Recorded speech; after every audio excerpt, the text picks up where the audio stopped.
Eagles Entertainment. With the 10th pick in the 2021 NFL Draft, the Philadelphia Eagles select. You're listening to the Journey to the Draft podcast. Welcome to the Journey to the Draft podcast presented by Life Brand. I'm your host, Fran Duffy, and conference previews for the 2021 season, they're done. They're in the books. The last 6 weeks, we have gotten you ready to let you know who the top players are for this college football season and for next year's NFL draft. So we're going into week 0 here this Saturday. We've got college football this weekend. It all starts this weekend. So we thought, what's a good way to get us ready for this weekend? We thought, let's do a preseason mock draft. We've done that in years past where we bring on different guests and we kind of go through and we just go through the exercise of doing a first round mock draft, get an idea who the players are that people are talking about in the first round. That's exactly what we are doing here today. We're going to welcome in Mike Renner, our friend from over at Pro Football Focus, PFF. He is going to join myself, Ben Fennell, Dane Brugler. We're going to all pick for 7 different teams for 32 selections here in the first round of the NFL draft. It's going to be a lot of fun to go through that. Now, how did I come up with the order? Well, all I did was go over to the Draft Network. I went over to Kyle Crabb's most recent mock drafts, and I said,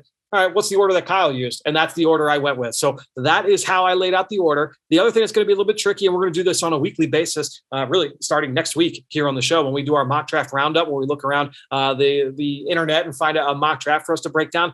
Look, there are going to be certain picks, and the Indianapolis Colts, obviously a big one. You know, the Eagles are, with that Carson Wentz trade, going to be paying a close attention to the Colts record and how many snaps Carson Wentz plays. Is that pick going to be a first-round pick, or is it going to be a second-round pick? Every mock draft, every writer is going to treat that a little bit differently. So we will just go off of what that writer does. And in this mock draft here from Kyle Crabbs, that we're going to follow that order today. He's got the Indianapolis Colts holding on to that first-round pick. So the Eagles have 2 first-round picks along with a couple other teams as well here in this mock draft. It's going to be a lot of fun. Can't wait to start this exercise here in a couple of minutes. Before we get there, though, just a quick reminder, jump on Apple Podcasts. Leave us a rating. Leave us a comment. Appreciate everybody that has thrown us your support. If you leave us a question, we will answer it. We're going to continue doing our draft mailbag series at least once weekly here on the show. So if you've got questions about players, about team needs, about really anything about the pre-draft process, now is the time. Jump on, leave us the question, and we will answer it here in an upcoming show. That said, let's get into this. I'm excited now for Draft Buzz. It's time to do a mock draft. Now it's time for Draft Buzz. All right, well, time to jump in now as I welcome in Dane Brugler, Ben Fennell, Mike Renner. Guys, it's going to be a lot of fun. Just kind of go through this exercise and just kind of get a pulse of what the thought process is behind 32 of the top players in the country. Everybody who's draft eligible is obviously eligible for this mock draft. And each of us have 7 teams, and we'll just kind of bounce around and we'll see how we do this. I have the first pick with the Houston Texans. As I told you earlier, how we did the draft order here. Houston Texans with the first overall pick. And I'm going to go chalk here, guys. I am going to go with Oklahoma quarterback Spencer Rattler, the popular pick for most people going into the mock draft season, going into the 2021 season as the number 1 quarterback. Obviously, you bank on another strong year from him. We saw him start a little bit slow last year. That Texas game, a little bit up and down. Gets benched for a quarter or so, and then he comes back, leads them to victory, overtime win over Texas, and then he was just off to the races from that point. So I'll look at Spencer Rattler, bank on some upward trajectory, and a guy that could have a really, really strong season. Obviously, all the tools there to develop into one of the best players in the country. Second overall, New York Jets. Dane, as I record this from Parsippany, New Jersey, right around the corner from the New York Jets practice facility, we will come to you next here for the New York Jets. Well, it sounds like based off of the camp reports, the Jets have their quarterback. Now we'll see obviously how that plays out this year, but regardless, Zach Wilson's going to be the guy moving forward for at least this year and in the next few years. So looking at the top non-quarterbacks on the board, this really comes down to 2 players for me. Did they go pass rusher, Kayvon Thibodeau? Did they go corner with Derek Stingley? And I think I'm going to go with the pass rusher. The Jets they haven't had that guy that can scream off the edge and really put pressure on the pocket. Carl Lawson was going to be that guy before he went down. And Thibodeau is a guy that is still scratching the surface of how good he can be. I mean, just based on his athleticism, his length, his power, most blockers can't keep up with that. Now, if he figures out how to string together his moves and just become a more advanced, mature pass rusher, look out. He might get to that Chase Young tier as a prospect. So Thibodeau, the pick at number 2 to the Jets. playing in a new scheme this year as a more of an open side edge rusher. He has got the ability to post up huge numbers after playing most of last year as like a 4-eye technique, head up over the tackle. I can't wait to see what Thibodeau does in this new defensive scheme. Third overall, Detroit Lions. Ben, we're coming to you now for your first pick. Detroit Lions, you got no Spencer Rattler, no Kayvon Thibodeau. Where are you going here, number 3? Well, I know a lot of people are looking at the future of the quarterback position. I'm not sure one at the moment currently warrants being the 3rd overall pick. I think it's going to be a big nuts and bolts type of draft for Dan Campbell's second year in Detroit.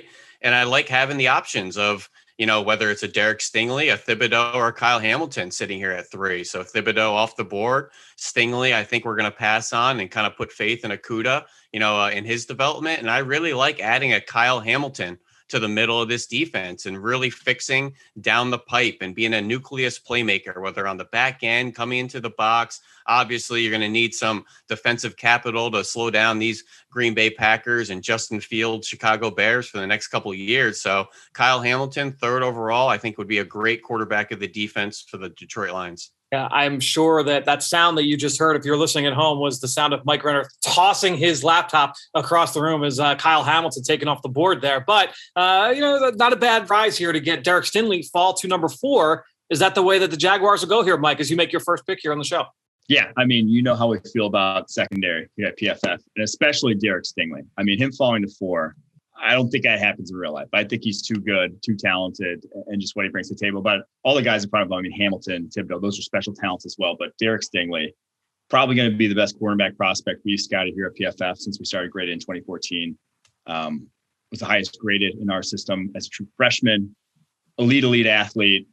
Yeah, you got some cornerback options there, but whatever CJ Henderson, whatever's going on with him, doesn't look good at the moment. So I'm going to get Derek Stingley.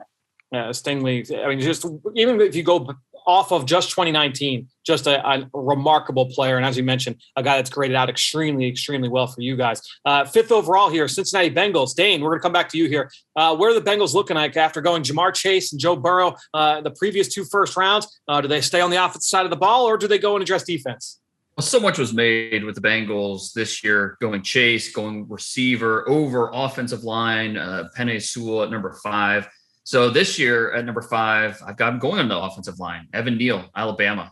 This is a player that started at guard as a freshman, started at right tackle as a sophomore, kicking out the left tackle now as a junior. Not many guys 360 can move like him, still have the power, still have the grip strength. They can control the point of attack.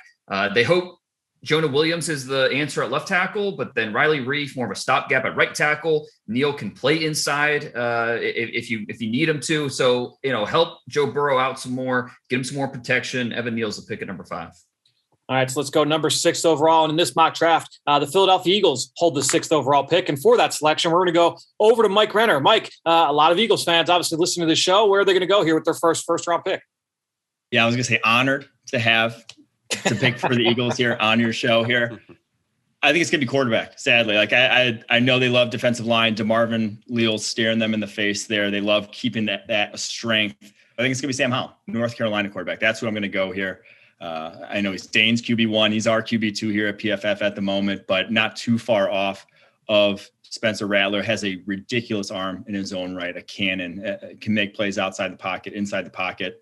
Offense is a little psychology, quote unquote, but the talent's there, the accuracy is there, the tools are there to be a guy who's in the conversation for number 1 overall next year.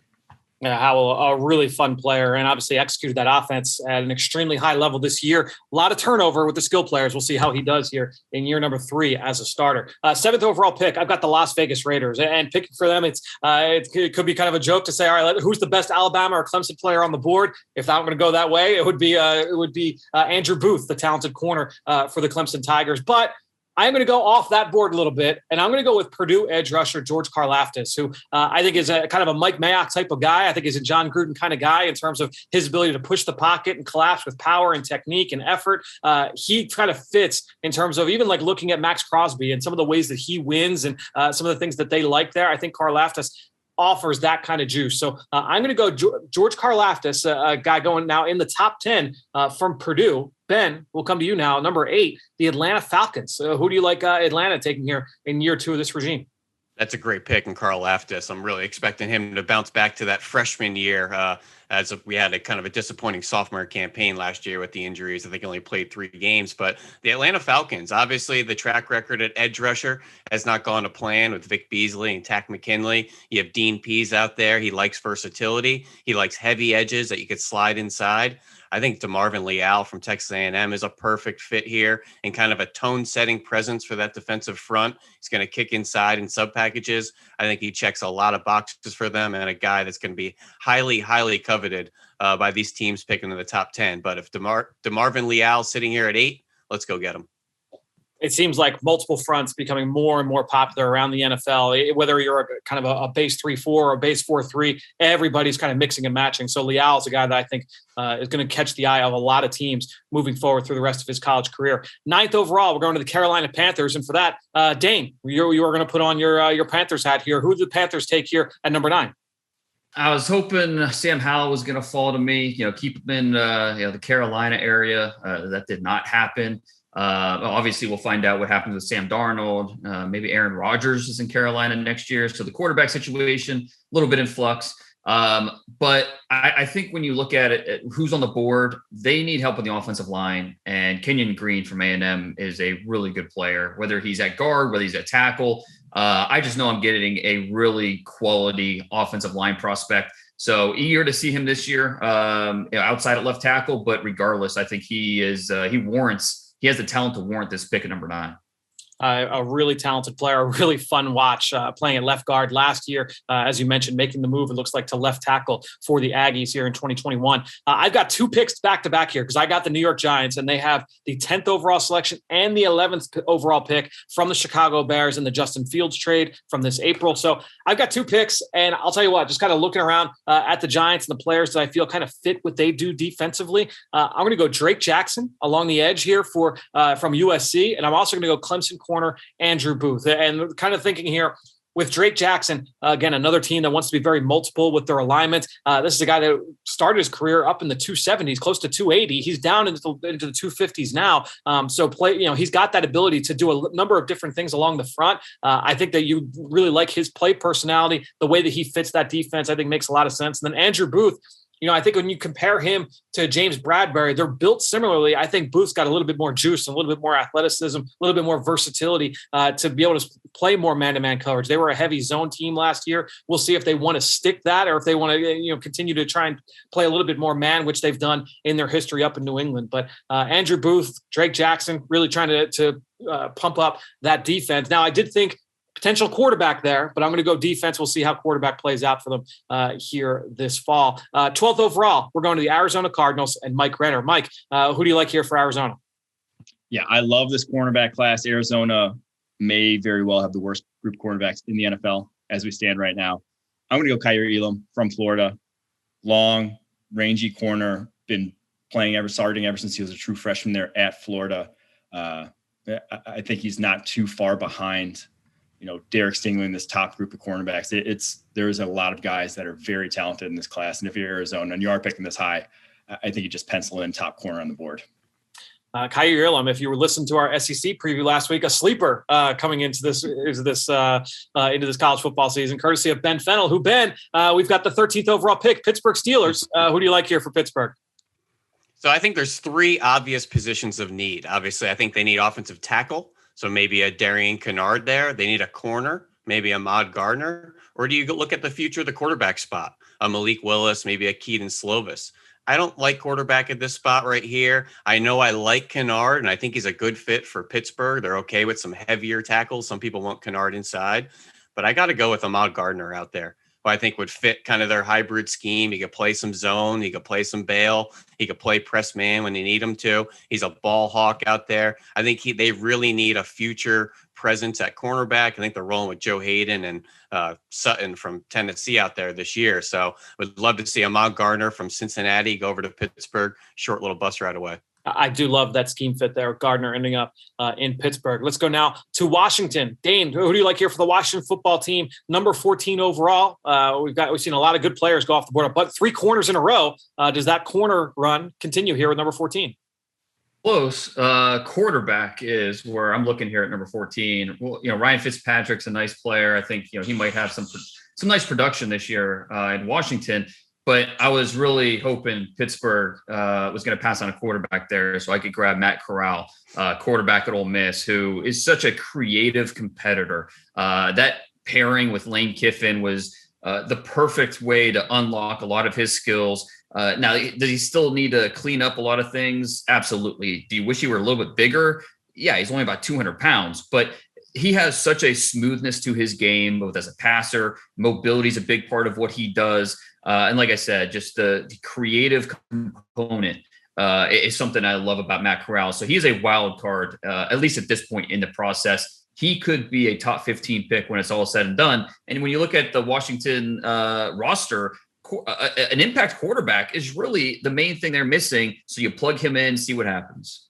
And I do love Matt Corral in that vertical offense that you anticipate that they're going to play down there with Scott Turner. I think that makes and a lot just of to sense. touch base really fast, I have two players outside my top 30 that have gone so far. Sam Howell, Matt Corral, both quarterbacks. So we'll see where they stack up on big boards versus where they fall in the draft. All right, well, let's round up the top 15 here. 15th overall, New Orleans Saints. Mike Renner, you are playing the role here of the New Orleans Saints. So what do you like here for New Orleans? I would think about quarterback, but after seeing what Jameis Winston did on Monday night, maybe he's the guy going forward. So let's get him some help. Let's go wide receiver. I'm going to go Garrett Wilson from Ohio State. I think he's going to have a monster year this year. I think a little bit more of a complete guy than Chris Olave, who's more of the deep intermediate threat in that Ohio State offense. I think Garrett Wilson can be your number one on the outside guy to pair with Michael Thomas inside.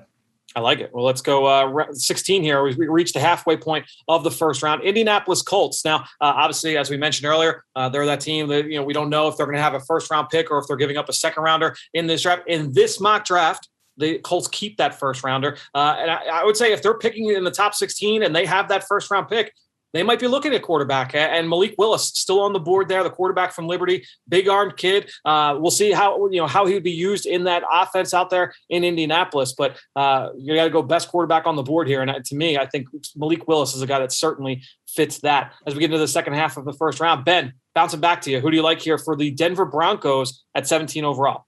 Yeah, Denver Broncos, kind of a tough projection here. I think they can use a future mainstay at linebacker, but I don't know if I want to take a Christian Harris maybe this high in the draft. You add some more weapons around whoever's at quarterback, whether it's Teddy B or Drew Lock. I really like Olave and Traylon Burke sitting on the board here.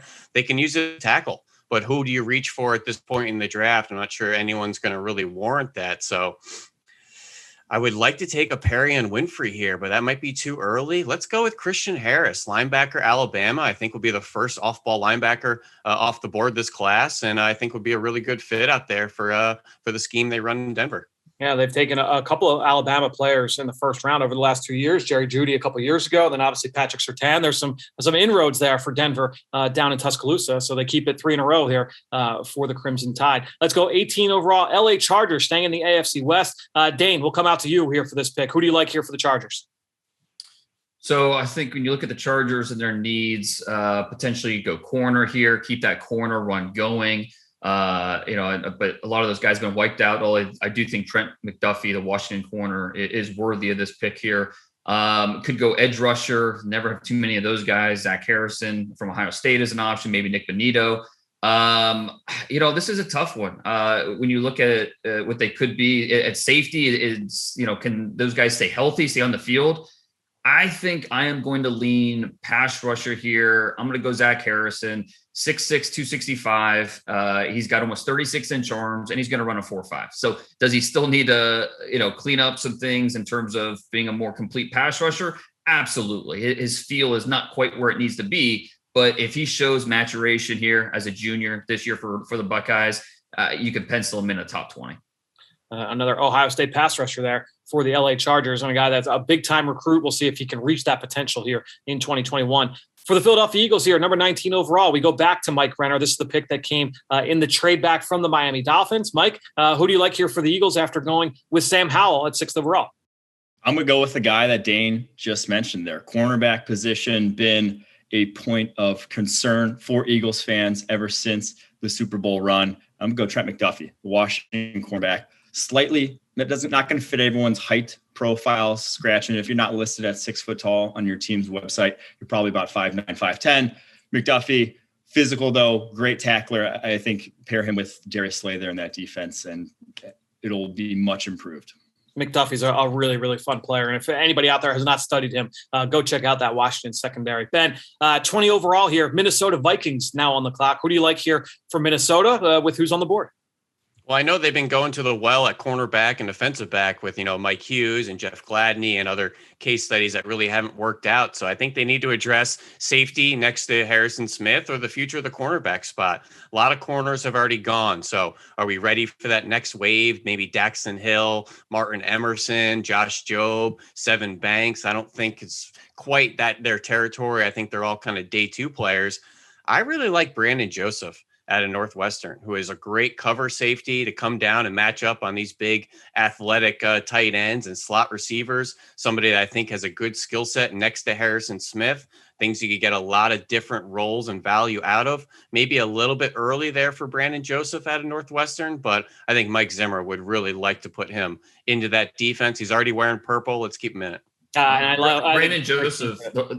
The one guy outside my top 50, or the first guy outside my top 50 be taken so far. I really like Brandon Joseph, and I do like the scheme fit there as well. I'm up next here with the New England Patriots at 21. And, looking at the Patriots and you look at their draft history, three things stand out. Power 5 schools, they're okay to trend a little bit older, a lot of seniors, and they love versatile players. And to me, you look at one of the schools that they've plucked a lot of players from recently, especially on the defensive side of the ball, Michigan Wolverines. And I love the fit here of Aiden Hutchinson, the defensive lineman. I think that he makes a lot of sense in that multiple front scheme. To me, I almost feel I feel really, really good about this being a potential fit with where they're going here in round one. Aiden Hutchinson, the pass rusher from Michigan, going to the New England Patriots. 22 overall. Let's go back to Dane here for Tennessee. Who do you like here for the Titans? Edge rusher could be a need if Harold Landry, if they don't re-sign him. They need to kind of get better at tight end as well.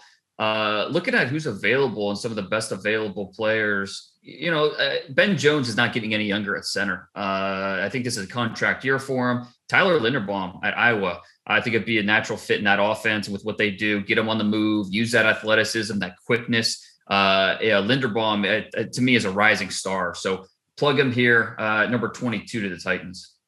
Let's go now to number 23. And Mike, you've picked for the Eagles twice. Now let's go for their one of their most hated rivals, the Dallas Cowboys here at 23. Who do you like for Dallas at this point in round one? Yeah, kind of stole one of my guys there. I was really looking at Linderbaum with Connor Williams going into contract year here. Obviously, Tyler Biadasz at center, getting some interior help there for them. But I think I'll go defensive side of the ball because obviously that's where the Cowboys have their biggest needs. I'm going to go call a little bit of a shot here. I'm going to say Adam Anderson from Georgia. I think He has a monster year there. Former 5-star, freak of nature, gets off the ball. You watch him and Azeez Ojulari last year, and he's getting off the ball a step or two upfield faster than Azeez. So I think he has a big year. Still undersized. If he fills out, I think he can be that pass rusher across from DeMarcus Lawrence. And we've seen Dallas make picks like this and take players with that level of upside. That does not shock me whatsoever, that fit. Let's go now back to Dane for the New York Jets. You had them take Oregon pass rusher Kayvon Thibodeau with the second overall pick, Dane. This is a selection that came from Seattle in the Jamal Adams deal. Who do you like here for the New York Jets at 24? Yeah, I love that Adam Anderson pick.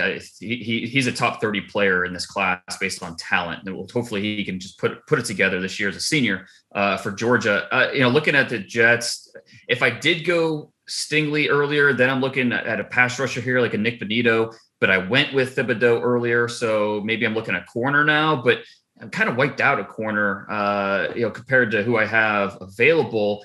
Let's say the Denzel Mims experiment does not go well this year. So let's go to wide receiver. Let's go Chris Olave, a guy that could be that Z in that offense. Can work the deep part of the field. He can get open over the middle. There's a lot you could do with Chris Olave. I like the value I'm getting here at pick number 24. I think he's a guy that he was one of the first names I'm looking at as who's still available, is who I was hoping for with my next selection. I think it's a good fit in that offense as well. They like having that vertical element at some point in that Mike Shanahan style of offense.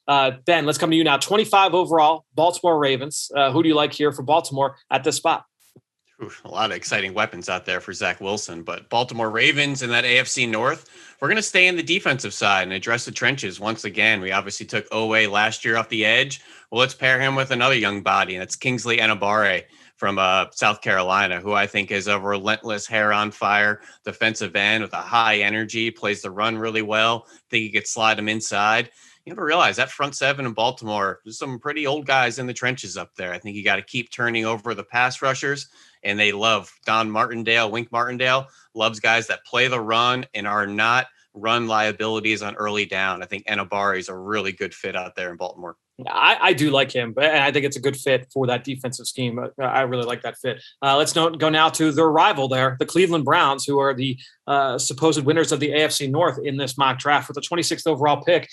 A lot of players that I'm kind of thinking of here. And ultimately, I'm going to go with wide receiver Trey Burks from Arkansas. Number one, I love the fit. It's a run-heavy scheme out there in Cleveland. I think that Burks fits that. He was used all over the formation, lined up even as a wing tight end. They love him off play action. Some of the quick hitters, they were able to get him off play action. I could see like very apples to apples fit from Arkansas to Cleveland. And then you just look at the yards after catch, the way that they want to play offense. I think Trey Burks plug and play in terms of what he can do. Obviously, some of these receivers they've got there, they're either A, getting a little bit older, or B, entering tricky contract situations. Trey Burks, Arkansas, makes a lot of sense for me here for the Cleveland Browns. Let's go back for Miami, and this is the pick that came from the 49ers in the Trey Lance trade. Mike, you're going to make the pick here for the Miami Dolphins at 27.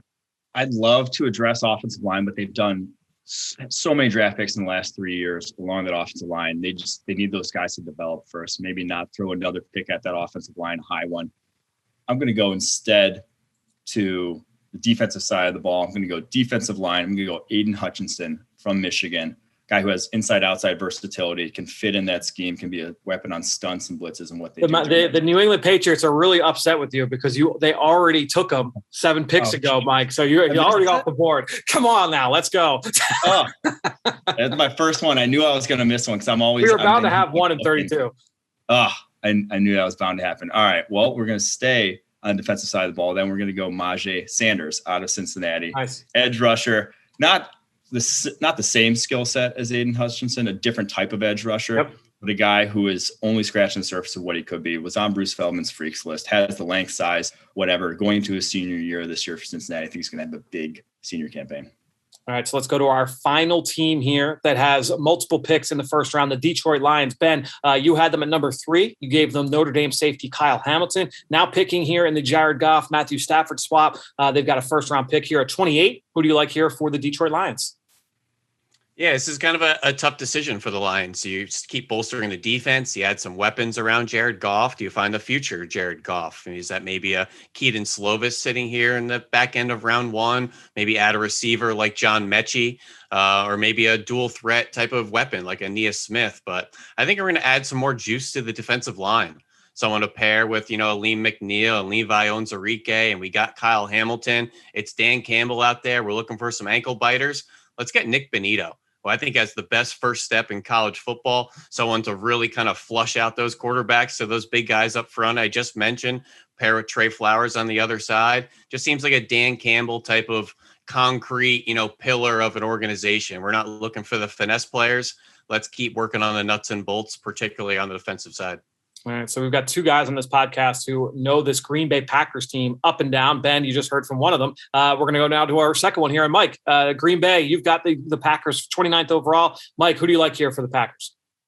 All right, I got to make sure. Did anyone pick Drake London yet? No one took Drake London. You are safe there. That's where I'm going. The other Drake from USC is off the board. Drake Jackson is off the board. Okay, fantastic. We have Drake London, USC. They finally draft the wide receiver that Aaron Rodgers needed, a very different type of wide receiver than they've had any time recently there in Green Bay.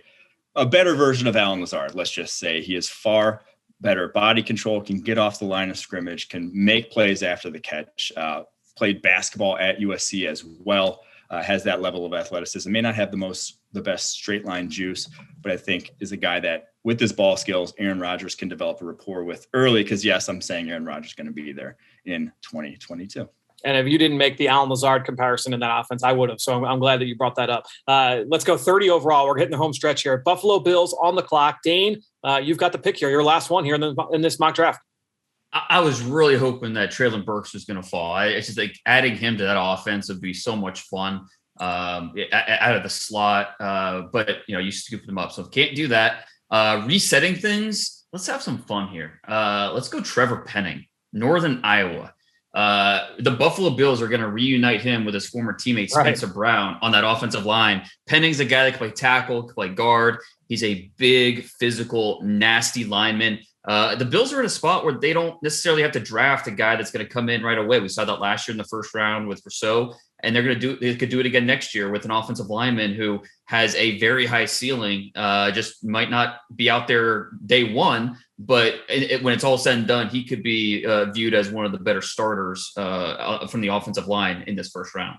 Yeah, I mean, they're not afraid to go small school, especially early in the draft. We've seen that in the past with Buffalo. I like that selection there. Trevor Penning at the end of round 1. Ben, your final pick. You've got the Tampa Bay Bucs, the defending Super Bowl champs here at number 31. Who do you like here for Jason Light and the Bucs? Yeah, this is a tough one, not knowing if Tom Brady's got another year or two left to him. I'd love to add an Aeneas Smith to that offense, a guy from Texas A&M who's very much like a Kadarius Toney or Elijah Moore, but their defensive line's getting old with Sue and William Golson and JPP. Put Perry and Winfrey from Oklahoma on this front. Add a young guy to that group. I think he's going to be one of the biggest risers in college football, entering his second year at Oklahoma since being a JUCO transfer. Perry and Winfrey, I think he's wearing number 8 or number 9 up front for Oklahoma. Look out for this kid. And I think Bruce Arians was at no problem. They just took Joe Tryon. He looks like he's going to be a stud. Once again, go address the trenches. I mean, you were talking about Winfrey like in the middle of the first round, so you have to feel pretty good about getting him here at number 31. To round out this mock draft, I'm going to go with the Kansas City Chiefs selecting Arkansas safety Jalen Catalon, who is going to only be a redshirt sophomore this year. He was first team All SEC a year ago as a redshirt freshman. This guy is a heat-seeking missile. I love watching him play. He's got ball skills. He's got instincts. I love his competitiveness. The tackling, he could be a little bit out of control sometimes. So, sometimes he'll break down a little bit too early. Sometimes he's breaking down a little bit too late.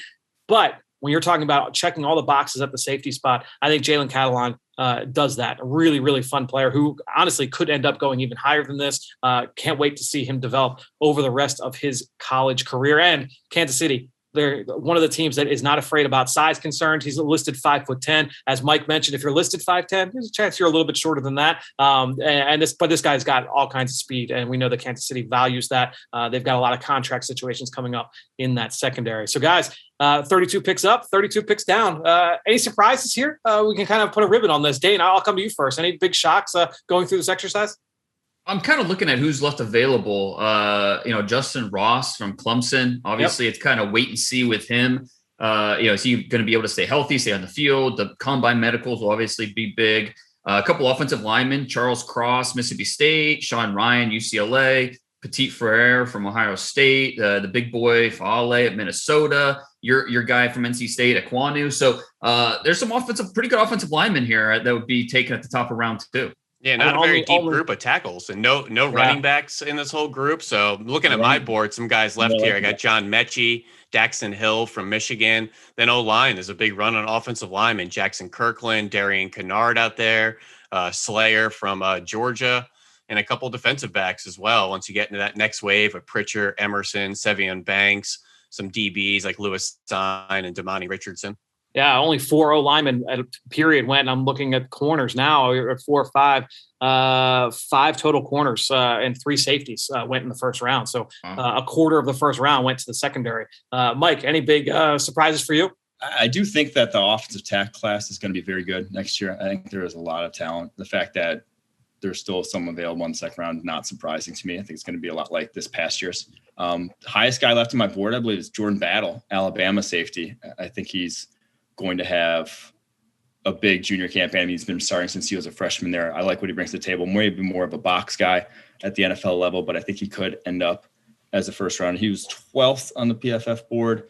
I think the quarterbacks are going to be the interesting one because right now, as they stand, how they come off the board, we went Rattler, Howell, then it was Corral, Willis, and that was the 4 that came off, right? Yep. You got other guys like Slovis, Carson Strong. You got a ton of guys who are kind of in that mix for, are they going to be first rounders? Or are they not going to be, that are talented dudes?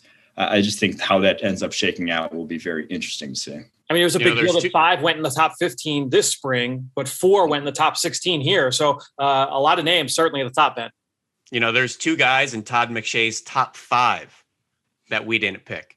And really? That's Zion Nelson at Miami and Charles Cross at Mississippi State, who he had going in the top 5 in his mock draft last month. There's a lot of names for sure. A lot to hash itself out as we enter week 0 of the college football season. Guys, this was a lot of fun. Appreciate all of you guys joining us. And Mike, thanks for jumping on for the first time in a while here. The fun exercise. We'll get back. Maybe we'll do this again here mid-season. Well, great stuff there from Mike Renner, Ben Fennell, Dane Brugler. Where else are you going to get this level of analysis from some of the best voices in this space? Outstanding stuff there. It's a lot of fun to go through that exercise and just kind of get a gauge of who are the names that people are talking about as we are 10 months out or 9 months out from next year's NFL drafts. Good stuff there. We'll be back later this week. We're going to preview week 0, some big games here coming up Friday, Saturday, getting ready for week 1 next week. I can't wait. College football, we are right on the doorstep. Until then, we will talk to you right here on the Journey to the Draft podcast presented by Life Brand.